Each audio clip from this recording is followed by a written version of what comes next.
10 నిమిషాలు మాత్రమే సమయం ఉంది. కాబట్టి ఒక 10-15 నిమిషాలలో నేను ముగిస్తాను. మీరు గమనించి ఉంటారు,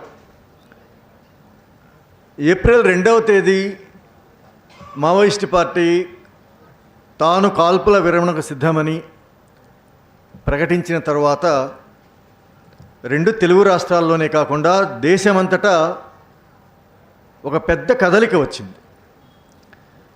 ఇది కేవలం మావోయిస్టు పార్టీకి లేదా వాళ్ళ ఆలోచనకు, వాళ్ళు సీజ్ ఫైర్ ప్రతిపాదనకు మద్దతుగానే కాకుండా ఒక సమాజపు ఆకాంక్షగా ఇది ముందుకొచ్చింది. కేవలం అది మావోయిస్టుల కోరికనే కాకుండా, వాళ్ళ ప్రతిపాదన కాకుండా, ఈ సమాజం తాను కోరుకుంటున్నట్టుగా, సీజ్ ఫైర్ను తాను కోరుకుంటున్నట్టుగా మనకి ఈ మొత్తం కదలికలో మనకు అర్థమవుతుంది. అంటే సమాజం ఏం ఆలోచిస్తూ ఉన్నది, సమాజానికి ఏం కావాల్సి ఉన్నది, చాలా రకాల సంఘర్షణలో చిక్కుకున్న సమాజం వీటి నుంచి బయటికి పడడానికి ఎలాంటి ఆలోచన చేస్తూ ఉన్నది అనేది విప్లవకారులు చాలా సునిశ్చితంగా గమనిస్తారు. కాబట్టి శాంతి చర్చలు, ఒప్పందాలు అనే అంశం మీద మార్క్సిస్టుల వైఖరి ఏమిటి, లేదా మార్క్సిస్టు దృక్పథం ఏమిటి అని మనం ప్రత్యేకంగా ఇప్పుడు మాట్లాడుకోవడానికి ప్రయత్నం చేయబోతున్నాం. దానికి చాలా ఆలోచనలు చేయవచ్చు. మార్క్సిస్టుల వైపు నుంచి శాంతి చర్చలను, కాల్పుల విరమణను ఎట్లా అర్థం చేసుకోవడానికి అవకాశం ఉన్నది, అసలు గతంలో జరిగిన శాంతి చర్చలలో ఎట్లా ఆలోచించారు, ఏ అవగాహనతో వాళ్ళు సీజ్ ఫైర్కి సిద్ధమయ్యారు, శాంతి చర్చలకు వచ్చారు, చాలా వివరంగానే మాట్లాడుకోవడానికి అవకాశం ఉన్నది. కానీ ఇప్పుడు అంత టైం లేదు కాబట్టి ఒక్క 2-3 అంశాలు మాత్రమే ప్రస్తావించి వదిలేస్తాను. ఉదాహరణకి ఉదయం నుంచి మాట్లాడుతున్న చాలా విషయాలలో సీజ్ ఫైర్ పట్ల లేదా శాంతి పట్ల మార్క్సిస్టు దృక్పథం ఏమిటి అనే ఒక ధార కొనసాగుతూ వచ్చింది. దాదాపు ప్రతి వక్త కూడా మాట్లాడిన విషయంలో మార్క్సిస్టులు ఎట్లా అర్థం చేసుకుంటారు, విప్లవకారులు ఎట్లా అర్థం చేసుకుంటారు, నేరుగా మావోయిస్టు పార్టీ ఈ సీజ్ ఫైర్ని ఎట్లా అర్థం చేసుకుని ప్రతిపాదిస్తూ వచ్చినది, లేకుంటే గతంలో 2002లో కానీ 2004లో కానీ శాంతి చర్చల ప్రక్రియ కొంతకాలం పాటు నడిచి ఆగిపోయినప్పటికీ ఆ రోజులలో వాళ్ళకు ఉన్నటువంటి అవగాహన ఏమిటి, ఏ అవగాహనతో వాళ్ళు ముందుకొచ్చారు అనేది మొత్తంగా ఒక ధారగా కొనసాగుతూ వచ్చింది. వాటన్నింటినీ మళ్ళీ చెప్పనవసరం లేదు. కానీ వాటికి కొనసాగింపుగా నేను ఎట్లా అర్థం చేసుకుంటున్నానంటే, అసలు సీజ్ ఫైర్ లేదా పీస్ టాక్స్ అనే వాటిని, శాంతిని ఎట్లా అర్థం చేసుకుంటాము, శాంతి కావాలని ఎందుకు కోరుకుంటాము, ఎందుకంటే శాంతి అనే భావన కేవలం ఇప్పుడు చర్చనీయాంశం కావడమే కాదు, బహుశా ఆధునిక యుగం ప్రారంభమైనప్పటి నుంచి ఇంకా వెనక్కి వెళితే ఒక నాగరికతా సమాజం ప్రారంభమై రూపొందుతూ ఉన్న క్రమంలో శాంతి గురించిన ఆలోచనలు చాలా వచ్చాయి. శాంతి ప్రాతిపదిక మీద కొన్ని విలువలు రూపొందాయి. శాంతిని స్థాపించడానికి కొన్ని ప్రక్రియలు కొనసాగాయి. అయితే శాంతి అనేది అమూర్తమైనది కాదు, శాంతి అనేది వర్గాలకు అతీతమైనది కాదు, శాంతి అనేది ఒక అర్థము లేని, ఏ రకమైన చర్చలు లేని, ఏ రకమైన ఆకాంక్షలు లేని, ఏ రకమైన కల్లోలం లేని, సంఘర్షణ లేని, ఉద్యమాలు లేని శాంతి కాదు. ఎందుకంటే శాంతి అనే అర్థానికి ఇప్పుడు ఏ రకమైన అర్థం స్థిరపడి ఉందంటే, ఎవరూ ఏమీ మాట్లాడకుండా ఉండటం శాంతి, ఎవరూ ఏ రకమైన డిమాండ్లు చేయకుండా ఉండడం శాంతి, ఈ డిమాండ్ల సాధన కోసం రోడ్డు మీదకి వచ్చి ఉద్యమాలు చేయకుండా ఉండటం శాంతి. దీనికి భిన్నంగా ఏమైనా మనుషులు మాట్లాడుతూ ఉంటే, అలజడి కొనసాగుతూ ఉంటే, ఉద్యమాలు కొనసాగుతూ ఉంటే, ఆ సమాజంలో, ఆ రాష్ట్రంలో, ఆ జిల్లాలో, ఆ ఊళ్ళో శాంతి లేదు, అశాంతిగా ఉన్నది అనే అభిప్రాయం స్థిరపడి ఉన్నది. కాబట్టి శాంతి అంటే ఏమిటి అనే మౌలిక భావన దగ్గర నుంచి పోరాటాలు ఎందుకు వస్తాయి, అసలు పోరాటాలు మనుషులు, వ్యక్తులు కోరుకోవడం వల్ల, వ్యక్తులు ఆకాంక్షించడం వల్ల పోరాటాలు వస్తాయా, లేకుంటే సమాజం అనేది సమూహాలుగా, వర్గాలుగా రూపొంది ఉంటుంది, ఆ వర్గాల మధ్య తీవ్రమైన సంఘర్షణ కొనసాగుతూ ఉంటుంది. ఆ వర్గాల మీద సంఘర్షణ కూడా కేవలం అప్పటిది కాదది, ఆ రోజు వచ్చింది కాదు, చరిత్ర క్రమంలో భాగంగా సంఘర్షణ రూపొందుతూ వచ్చి ఉంటుంది. ఆ సంఘర్షణకు ఒక వర్తమానం ఉన్నట్టుగానే, గతం ఉన్నట్టుగానే భవిష్యత్తు కూడా ఉంటుంది. భవిష్యత్తులో ఆ సంఘర్షణ ఏ రూపం తీసుకోవాల్సిన అవసరం ఉంది, ఏ రూపం తీసుకోవడానికి అవకాశం ఉంది, చరిత్ర ఎట్లాంటి అవకాశం ఇస్తుంది ఆ సంఘర్షణకు అనే దాన్ని బట్టి కూడా నిజానికి ఉద్యమాలు అనేవి నిర్మాణం అవుతూ ఉంటాయి. కాబట్టి ఉద్యమాలు వ్యక్తుల ఆకాంక్షల్ని బట్టి, వ్యక్తుల ప్రమేయాన్ని బట్టి ఎంతో కొంత ఉన్నమాట వాస్తవం కావచ్చు, కానీ అంతిమంగా ఉద్యమాలు అనేవి సమూహాలకు, వర్గాలకు, చరిత్రకు, రాజ్యానికి సంబంధించినటువంటి మౌలికమైన విషయం పోరాటాలలో ఉంటుంది.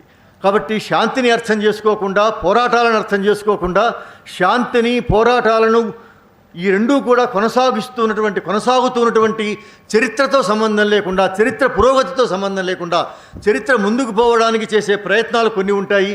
చరిత్రను యథాతథంగా నిలిపి ఉంచడానికి కొన్ని ఆకాంక్షలు, ప్రయత్నాలు కొన్ని ఉంటాయి. చరిత్రను వెనక్కి తీసుకెళ్లాలనే ఆలోచనలు కూడా మరికొన్ని ఉంటాయి. ఇట్లాంటి అన్నింటితో కలిపిన చరిత్రతో నిమిత్తం లేకుండా, అంటే చారిత్రక సంఘర్షణతో నిమిత్తం లేకుండా, చారిత్రక సంఘర్షణ ప్రమేయం లేకుండా మనం శాంతిని కానీ, పోరాటాలను కానీ అర్థం చేసుకోవడానికి వీల్లేదు అనేది మార్క్సిజానికి సంబంధించిన ఒక మౌలికమైన భావన. ఎందువల్ల ఇట్లా చెప్పవలసి వస్తుంది అంటే, మార్క్సిజము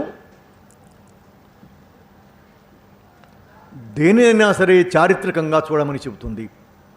దేనినైనా విడివిడి వ్యక్తుల ప్రమేయంగా కాకుండా, వ్యక్తులు కూడా ఉంటారు, వ్యక్తి పాత్ర కూడా ఉంటుంది, కానీ చరిత్ర నడిచేది వ్యక్తుల ఆధారంగా కాకుండా వర్గాల, సమూహాల మధ్య జరిగే వాటి మధ్య ఉండే సంబంధాలు, వాటి మధ్య జరిగే సంఘర్షణలో భాగంగా చరిత్ర కొనసాగుతూ ఉంది. కాబట్టి చరిత్రతో నిమిత్తం లేకుండా మనం శాంతిని గురించి, పోరాటాల గురించి, కాల్పుల విరమణ గురించి, ఆయుధాల గురించి, ఆయుధాల ప్రయోగం గురించి మాట్లాడడానికి వీల్లేదు అనేది చారిత్రక భౌతికవాదము, లేకుంటే మార్క్సిజం చెప్పి అత్యంత మౌలికమైన చాలా ప్రాథమిక విషయం. ఈ ప్రాథమిక విషయం పట్ల మనకు స్పష్టత ఉంటే ఇప్పుడు నడుస్తున్న చర్చల్ని ఎట్లా అర్థం చేసుకోగలము? ఎందువల్ల అంటే, ఇప్పుడు నడుస్తున్న చర్చల గురించి దానికి మావోయిస్టులు ఏమనుకొని చర్చల ప్రతిపాదన చేశారు అనేది ఉదయం నుంచి చాలా వివరంగా చెప్తూ వచ్చారు. గత 2002 చర్చల సందర్భంలోనైనా, 2004 చర్చల సందర్భంలోనైనా, ఎప్పుడైనా సరే మావోయిస్టులు సమాజానికి కొన్ని అవసరాలు ఉంటాయి, సమాజపు సంఘర్షణని, ఎందువల్ల అంటే ప్రజాయుద్ధం ద్వారా, పీపుల్స్ వార్ ద్వారా ఈ సమాజాన్ని అభివృద్ధికరమైన మార్గంలో నడిపిస్తాము, ఒక కొత్త సమాజాన్ని నిర్మాణం చేస్తాము, ఒక కొత్త సమాజాన్ని నిర్మించి చరిత్రను ముందుకు తీసుకెళ్తాము అనేది మావోయిస్టు అవగాహన. కాబట్టి సమాజపు అవసరాలు ఏమిటి, ఆ సమాజంలో ఉండే ప్రజల అవసరాలు ఏమిటి, ఆ ప్రజలు ఎట్లా జీవిస్తూ ఉన్నారు, ఆ ప్రజల మీద రాజ్యం ఏ వైఖరితో ఉన్నది అనేది ఈ మొత్తం చర్చలకు సంబంధించిన మావోయిస్టులు అప్పుడైనా ఇప్పుడైనా ప్రతిపాదిస్తున్నటువంటి ఒక మౌలికమైన అంశం. అప్పటి చర్చలలో చాలా అంశాలు భాగమై ఉన్నాయి. అంటే అప్పుడు అంశాలలో భూమి సమస్య దగ్గర నుంచి చాలా విషయాలు అప్పట్లో భాగమై ఉన్నాయి. కానీ ఇప్పుడు చర్చల సందర్భం గత చర్చలతో పోలిస్తే అనేక పోలికలు, తేడాల ప్రస్తావన ఇంతవరకు వచ్చింది. వీటికి కొనసాగింపుగా ఒక విషయం చెప్తాను. అప్పటికి ఇప్పటికీ ఒక ముఖ్యమైన తేడా ఏమిటంటే, ఉన్న తేడాలకు తోడు మరొక ముఖ్యమైన తేడా ఏమిటంటే, అప్పుడు కేవలం బూటకపు ఎన్కౌంటర్లు మాత్రమే ఉండేవి. అప్పుడు కేవలం ఆయా రాష్ట్రాల పోలీసు బలగాలు, గ్రేహౌండ్స్ బలగాలు మాత్రమే ప్రజల మీద, విప్లవకారుల మీద, పోరాట ప్రజల మీద దాడి చేస్తూ వచ్చేవి. ఇప్పుడు అది ముదిరి కరెక్ట్గా 20 ఏళ్ల కాలంలో, అందుకే శాంతి చర్చలకు 20 ఏళ్ళైన ఈ సందర్భంలో మనం మాట్లాడుకుంటున్నాం. కాబట్టి అప్పటికి ఇప్పటికీ ఉన్నటువంటి ఒక ముఖ్యమైన తేడా ఏమిటంటే, ఇప్పుడు ఇది రాష్ట్రాల పరిధిలోని విషయం కాదు, ఇది కేవలం సాధారణ పోలీస్ వ్యవస్థకు సంబంధించిన విషయం కాదు, ఇది ఎన్కౌంటర్లకో, బూటకపు ఎన్కౌంటర్లకో సంబంధించిన విషయం కాదు.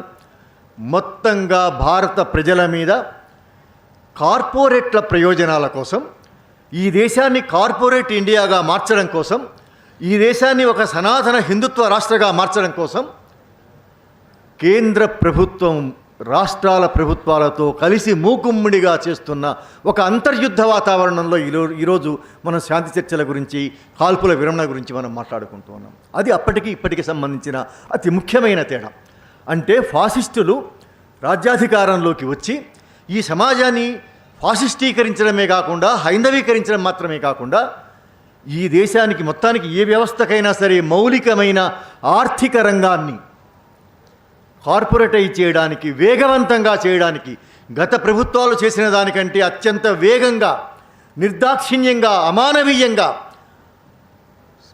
ఈ దేశ ఆర్థిక వ్యవస్థను కార్పొరేటీకరించి హింసాత్మకంగా సమాజాన్ని మార్చి దానికి ఊతంగా సనాతన హిందుత్వ బ్రాహ్మణీయ భావజాలాన్ని దానికి ఊతంగా తీసుకొచ్చినటువంటి ఒక ప్రత్యేకమైన అంతర్యుద్ధ వాతావరణంలో ఈరోజు మావోయిస్టు పార్టీ ఈ అంతర్యుద్ధాన్ని దృష్టిలో పెట్టుకొని, ఈ అంతర్యుద్ధం వల్ల పాలక వర్గాలు కార్పొరేట్ల ప్రయోజనాల కోసం, హిందుత్వ శక్తుల ప్రయోజనాల కోసం సాధారణ ప్రజలందరి మీద చేస్తున్న యుద్ధం ఏదైతే ఉందో ఈ యుద్ధాన్ని నిలువరించడం కోసం, మామూలుగా కమ్యూనిస్టులు మనం పాత చరిత్ర మనం చూస్తాం, యుద్ధాలు వచ్చాయంటే ఆ యుద్ధాలను అంతర్యుద్ధాలుగా మార్చి విప్లవాలుగా విజయవంతం చేయాలి అని ప్రముఖమైన లెనినిస్ట్ అవగాహన ఏదైతే ఉందో, చాలా ప్రత్యేకమైన చారిత్రక సందర్భంలో 21వ శతాబ్దంలో జరుగుతున్న మావోయిస్టు ఉద్యమం ఏదైతే ఉందో, ఈ 21వ శతాబ్దపు మావోయిస్టు ఉద్యమంలోని ఈ 10 ఏళ్ల కాలం ఎట్లాంటిది అంటే ఒక అంతర్యుద్ధం కొనసాగుతూ ఈ దేశ ప్రజల మీద, ఈ దేశంలో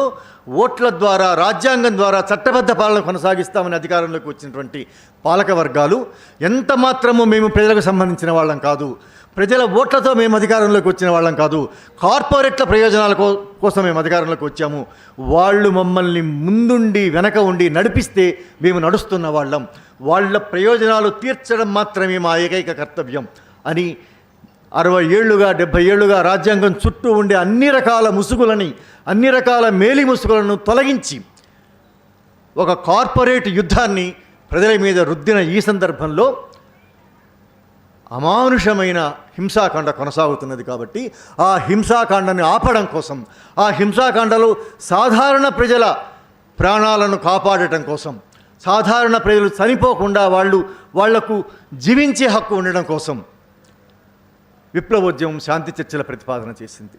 చాలా మౌలికమైనటువంటి తేడా ఒకటి ఉన్నది. ఈ మౌలికమైన తేడానే మార్క్సిస్ట్ ప్రాపంచిక దృక్పథం. ఎందువల్ల అంటే గత ఏడాది జనవరి 1 నుంచి కగారు మొదలైన సందర్భం నుంచి చాలా సందర్భాలలో మావోయిస్టులు ఇచ్చినటువంటి గ్రౌండ్ డేటా ఏమిటంటే, నిజానికి మావోయిస్టు ఉద్యమం ఎంత ప్రత్యేకమైన సందర్భంలో నడుస్తూ ఉన్నది అంటే దండకారణ్యంలో వాళ్ళే పాత్రికేయ వృత్తి చేయవలసిన పరిస్థితి ఏర్పడింది. అక్కడ ఏమి జరుగుతుందో మనకెవరికి ఏమీ తెలియదు. ఏ పత్రికలు వెళ్ళడానికి లేదు, ఎవరు వెళ్ళడానికి లేదు. వాళ్ళే గ్రామాలలో ఏం జరుగుతున్నది అని రోజుల వారి ఏ రోజు ఏమి జరిగింది, ఏ ఘటన ఎట్లా జరిగింది, ఏ ఘటన జరగడానికి కారణాలు ఏమిటి, ఏ ఘటనలో ఎవరు చనిపోయారు అని అక్కడ గ్రౌండ్ రిపోర్ట్ ఇస్తూ ఒక పాత్రికేయ వృత్తిని కూడా అది కొనసాగిస్తున్న ప్రత్యేక సందర్భంలో ఈ ఏడాదిన్నర పాటు ఏ సందర్భాలలో మావోయిస్టు క్యాడర్ చనిపోయింది, మావోయిస్టు అగ్రనాయకుల దగ్గర నుంచి సాధారణ కార్యకర్తల వరకు ఏ ఘటనలలో మావోయిస్టులు చనిపోయారు, ఆ ఘటనల్లో సాధారణ ఆదివాసులు వాళ్ళని ఎట్లాగా హత్య చేసింది ప్రభుత్వం అనే విషయం చెప్తూ వచ్చారు. ఎందుకు ఇంత ప్రత్యేకమైన శ్రద్ధ అంటే వాళ్ళ ప్రాణాల కంటే, వాళ్ళ నాయకత్వం దగ్గర నుంచి కింది స్థాయి క్యాడర్ ప్రాణాల కంటే కూడా సాధారణ ప్రజల ప్రాణాలకు అత్యంత విలువ ఇచ్చే మానవీయమైన దృక్పథం ఉండటం అనేది మావోయిస్టు దృక్పథంలోని అతి ముఖ్యమైన విషయం. కాబట్టి వాళ్ళ ప్రాణాలు కాపాడవలసిన అవసరం ఉంది. కేవలం తమ ప్రాణాలు కాపాడుకోవడం కాదు. ఎందుకంటే ఇప్పుడు మాట్లాడుతున్న వాళ్ళు చాలామంది ఉన్నారు. బహుశా సైన్యం చుట్టుముట్టింది కాబట్టి, చాలామందిని చంపివేస్తున్నారు కాబట్టి, అగ్రనాయకులను కూడా చాలామందిని చంపివేస్తున్నారు కాబట్టి వాళ్ళ ప్రాణాలు వాళ్ళను కాపాడుకోవడం కోసం, తమను తాము కాపాడుకోవడం కోసం కాల్పుల విరమణకు సిద్ధమయ్యారు అని మాట్లాడుతున్నటువంటి పెద్దలు చాలామంది ఉన్నారు. వాళ్ళందరికీ మనం చెప్పవలసి ఉన్నది, వాళ్ళ ప్రాణాలు కాపాడుకోవడం కోసం సీజ్ ఫైర్ ప్రతిపాదన చేయలేదు. వాళ్ళు చాలా స్పష్టంగా చెప్పారు, దేశంలో రాజ్యాంగానికి అతీతంగా, రాజ్యాంగ విలువలను ఖాతరు చేయకుండా ఈ దేశంలో రాజ్యమే ప్రజల మీద యుద్ధం చేస్తున్న అంతర్యుద్ధ వాతావరణంలో దీన్ని నిలువరించడం కోసం, సాధారణ ప్రజల ప్రాణాలు కాపాడడం కోసం మేము సీజ్ ఫైర్కి సిద్ధమవుతున్నామని వాళ్ళు స్పష్టంగా చెప్పారు. ఇది మార్క్సిజంలోని లేదా మావోయిజంలోని అత్యంత మౌలికమైన మానవీయ భావన. విప్లవంలో ఎంత మానవీయ విలువలు ఉంటాయో ఆ విప్లవాన్ని సాధించే క్రమంలో పాలక వర్గాలు అత్యంత దుర్మార్గమైన యుద్ధానికి, అంతర్యుద్ధానికి పాల్పడ్డప్పుడు సాధారణ ప్రజల ప్రాణాలు కాపాడటం అనేది విప్లవకారులకు అతి తక్షణ కర్తవ్యంగా ఒకటి ముందుకు వచ్చి ఉంటుంది. అందుకే వాళ్ళు శాంతి చర్చలకు సిద్ధమయ్యారు. మీరందరూ గమనించి ఉంటారు, దీనికి నేపథ్యం కూడా ఉన్నది. చాలామంది ఏమంటున్నారంటే ఇప్పుడు శాంతి చర్చలు ఇప్పటికిప్పుడు హడావుడిగా రంగం మీదకి వచ్చాయని అంటూ ఉన్నారు. దానికి హడావుడిగా రాలేదు. ఈ హడావుడిగా రాలేదు. నిజానికి మనం చేయవలసిన పనులు చాలా ఉన్నప్పటికీ కొద్దిమంది మేధావులు ఏం మాట్లాడుతున్నారంటే ఏమాత్రము సిద్ధం కాకుండా కేవలం పీస్ డైలాగ్ కమిటీ ప్రతిపాదించినందువల్ల మావోయిస్ట్ పార్టీ సీజ్ ఫైర్కి సిద్ధమైంది అన్నవాళ్ళు కూడా ఉన్నారు. కానీ వాస్తవానికి గత ఏడాది 2023 డిసెంబర్ మొదటి వారంలో ఎన్నికలు జరిగాయి ఛత్తీస్గఢ్ రాష్ట్రంలో శాసనసభకు. రెండవ వారంలో ఫలితాలు వచ్చాయి.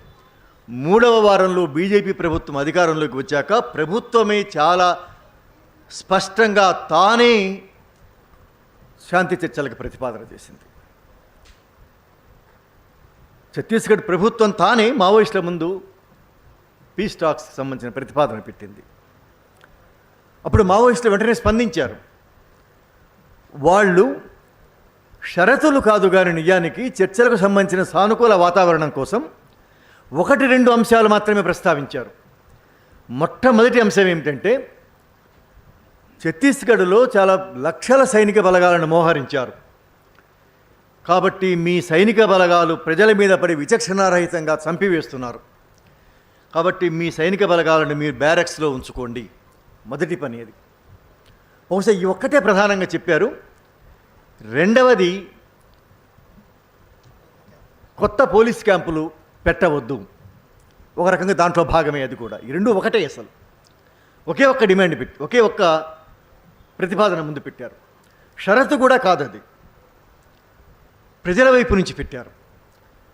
దానికి ప్రభుత్వం ఎట్లా స్పందించిందో మీరు గమనించి ఉంటారు. ప్రభుత్వం ఎట్లా స్పందించిందంటే చర్చలకు సానుకూల వాతావరణం ప్రభుత్వం ఎట్లా ఉంటుందని అభిప్రాయపడిందంటే మావోయిస్టులు కానీ ఆదివాసులు కానీ మేము చేపట్టిన కార్పొరేట్ తరహా అభివృద్ధి కార్యక్రమాలకు మీరు ఆటంకం కలిగించవద్దు. అంటే మేము రోడ్లు వేసుకుంటాము, మీరు ఆటంకం చేయవద్దు. మేము వంతెనలు కడతాము, మీరు అడ్డుకోవద్దు. మేము గనులు తవ్వుకొని పోతాము, మీరు ఆటంకపరచవద్దు. ఇది శాంతి చర్చలకు ప్రభుత్వం పెట్టినటువంటి ప్రతిపాదన. చాలా స్పష్టంగా మావోయిస్టులు ప్రజల వైపు నుంచి ప్రతిపాదన పెట్టారు. ప్రజల్ని చంపకండి అనేసి ప్రభుత్వం చాలా స్పష్టంగా కార్పొరేట్లను అడ్డుకోకండి అని చెప్పింది.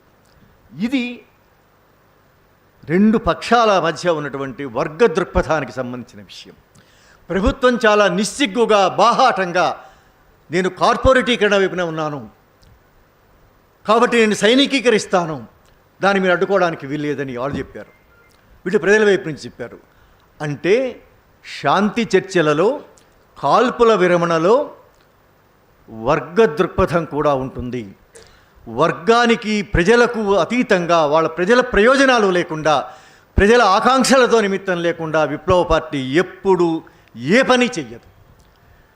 వర్గ పోరాటానికి కొనసాగింపుగా శాంతి చర్చలను మనం అర్థం చేసుకోకపోతే, అసలు వర్గ పోరాటం అంటే ఏమిటో మనం మరొక్కసారి కొత్తగా ఆలోచించకపోతే 2002లోనైనా 2004లోనైనా ఇప్పుడైనా సరే ఈ శాంతి చర్చలు మనకేం తెలియజేస్తున్నాయంటే మనం ఏ వర్గ పోరాటాన్ని అయితే కేంద్రం చేసుకొని మానవజాతి చరిత్రను సమున్నతంగా మార్చి ఒక కొత్త సమాజాన్ని తయారు చేయాలని మనం కోరుకుంటున్నామో, వర్గ పోరాటం ఇరుసుగా చరిత్ర నిర్మించాలని మనం కోరుకుంటున్నామో, ఆ వర్గ పోరాటం గురించిన ఎరుకను, స్పృహను, అవగాహనను మరొక్కసారి మనం తిరిగి చూసుకోవడానికి ఈ శాంతి చర్చలు అనేవి ఒక సందర్భంగా ముందుకు వచ్చాయి. కాబట్టి శాంతి చర్చలు అనేవి విప్లవకారులు బలహీనపడి కాదు, కేవలం ఇతరులు వ్యతిరేకించేవాళ్ళు అవకాశవాదులు మాట్లాడుతున్న మాటలు మాత్రమే కాదు, మనలో కూడా చాలామందికి ఒక ఆందోళన, ఒక అనుమానమో ఉండే అవకాశం ఉంది. బహుశా పార్టీ బలహీనపడింది కాబట్టి, చాలా పెద్ద ఎత్తున సైన్యం చుట్టుముట్టింది కాబట్టి ఇప్పుడు సీజ్ ఫైర్కి సిద్ధమైందేమో, ఇది ఎత్తుగడ ఏమో అనుకునే ప్రమాదం కూడా ఉంటుంది.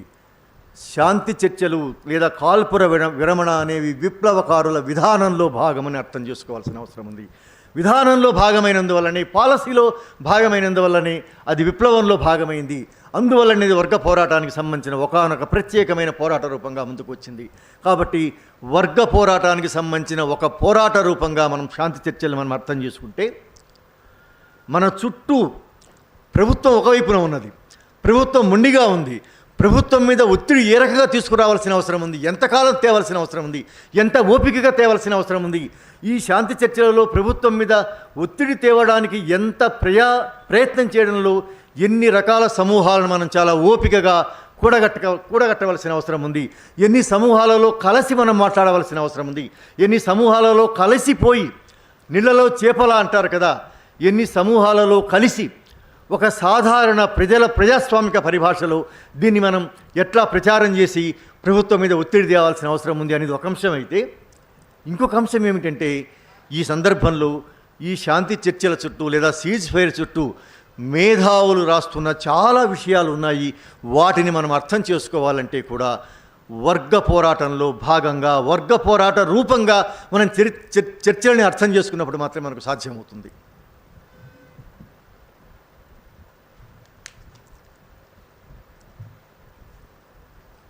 ఎందుకు వర్గ పోరాటంలో భాగంగా అర్థం చేసుకోవాలి అంటే, మామూలుగా చాలామంది అంటూ ఉంటారు మావోయిస్టుల గురించి, తుపాకుల పని తప్ప మరే పని లేదు అనేసి.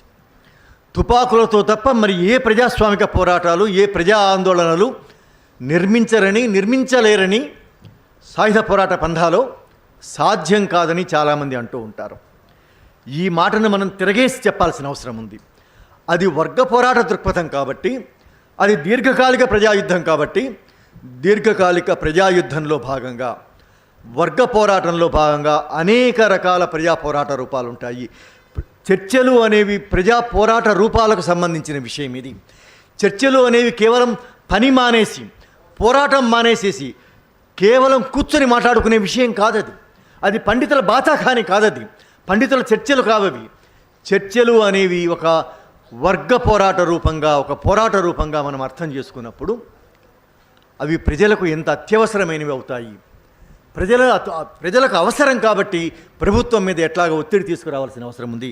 ప్రభుత్వం మీద ఒత్తిడి తీసుకురావాలి అంటే మనం ఎంత పెద్ద ఎత్తున పని చేయాల్సిన అవసరం ఉంది అనేది మనకు అర్థమవుతుంది. కాబట్టి వర్గ పోరాటం ఎన్నెన్ని దశలలో, ఎన్నెన్ని రూపాలుగా ఉంటుంది.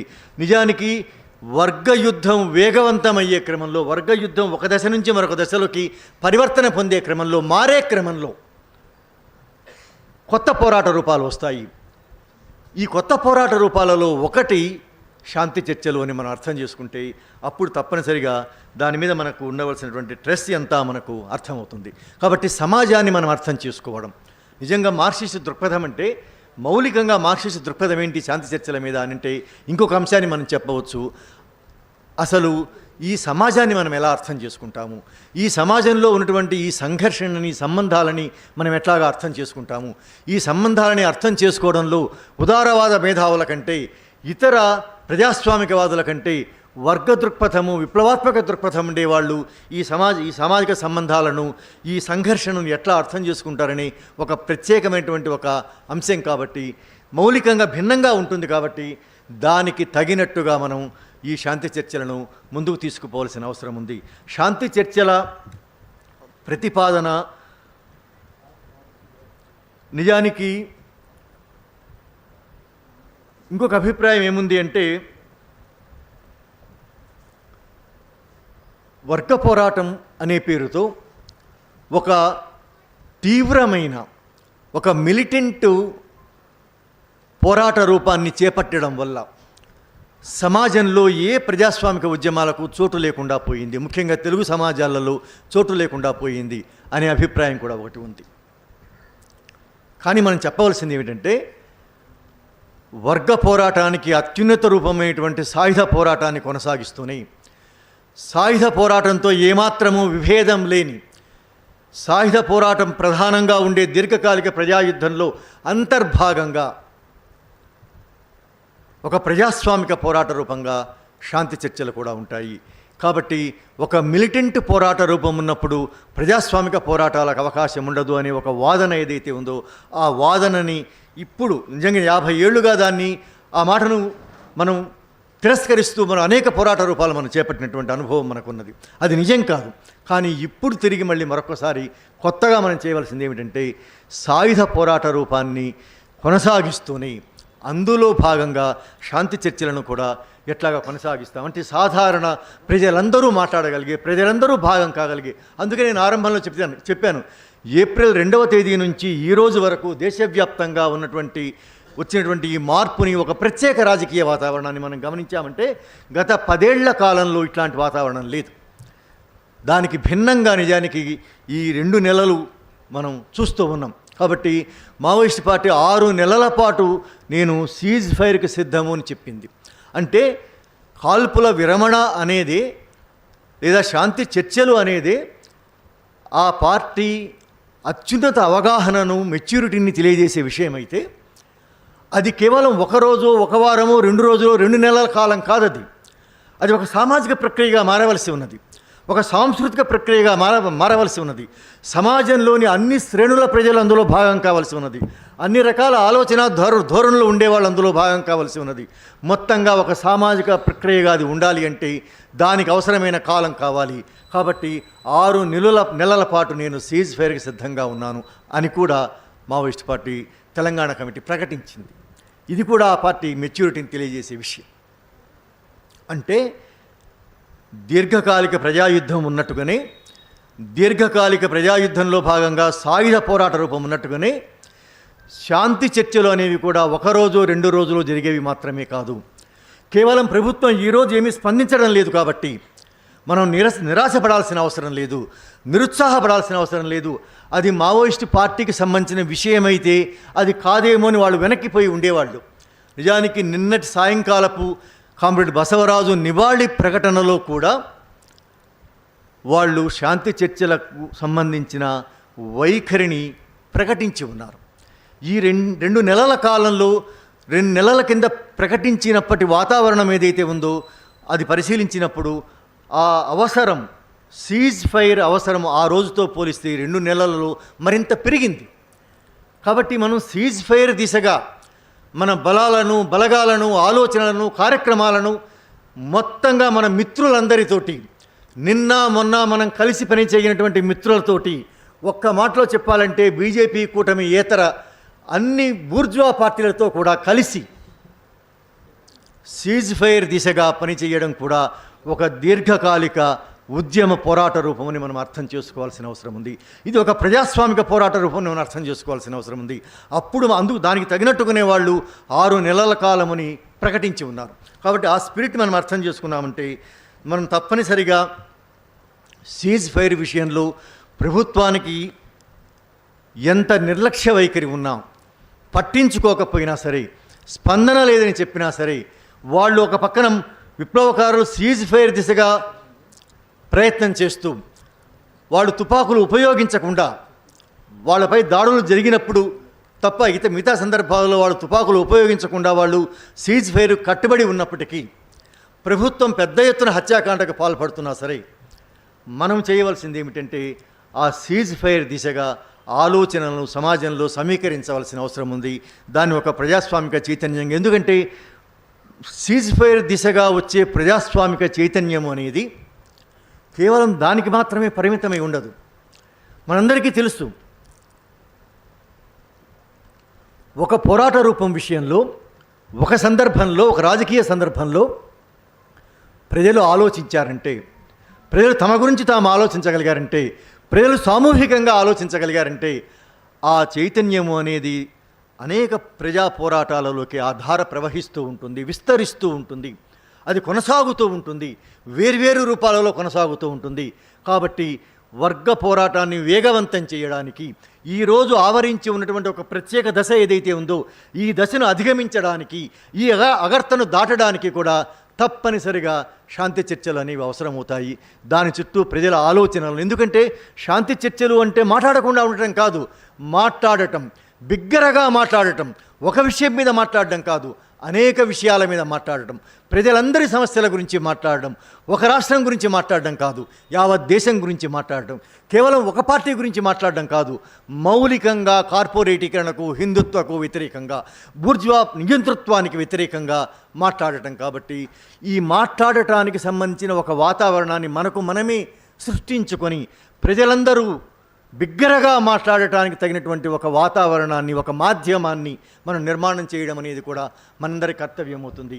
కాబట్టి శాంతి చర్చలలో ఈ ప్రధానమైనటువంటి ఈ భావన ఉంది కాబట్టి, ఈ ఆలోచన ఉంది కాబట్టి, ఇది బహుశా మార్క్సిస్ట్ దృక్పథంలో భాగంగా చెప్పగల రెండో మూడో అతి ముఖ్యమైన విషయాలని నేను అనుకుంటున్నాను. కాబట్టి ఈ ప్రాతిపదిక మీద మనం ఆలోచించినప్పుడు శాంతి చర్చలు అనేవి ప్రభుత్వానికి మాత్రమే వదిలేసి, వాళ్ళు పట్టించుకోలేదు కాబట్టి, వాళ్ళు పెడసేవిన పెట్టారు కాబట్టి, ఇక ఆ చర్చ, ఆ ఆలోచన అవుట్డేటెడ్, దానికి ఇక ప్రాసంగికత లేదు, దాని గురించి ఇక మాట్లాడి చేయగలిగింది ఏమీ లేదు అని నిరాశపడవలసిన విషయం కాదు. ఎందువల్ల అంటే ఈ శాంతి చర్చల కాలంలోనే సాధారణ ప్రజల్లాగా, ఆదివాసుల్లాగా అద్భుతమైన విప్లవ నాయకులు తమ ప్రాణత్యాగాలు చేశారు. ఈ 2 నెలల కాలంలో, ఈ సీజ్ ఫైర్ కాలంలోనే అద్భుతమైన కేంద్ర కమిటీ నాయకులు, కేంద్ర కార్యదర్శి కూడా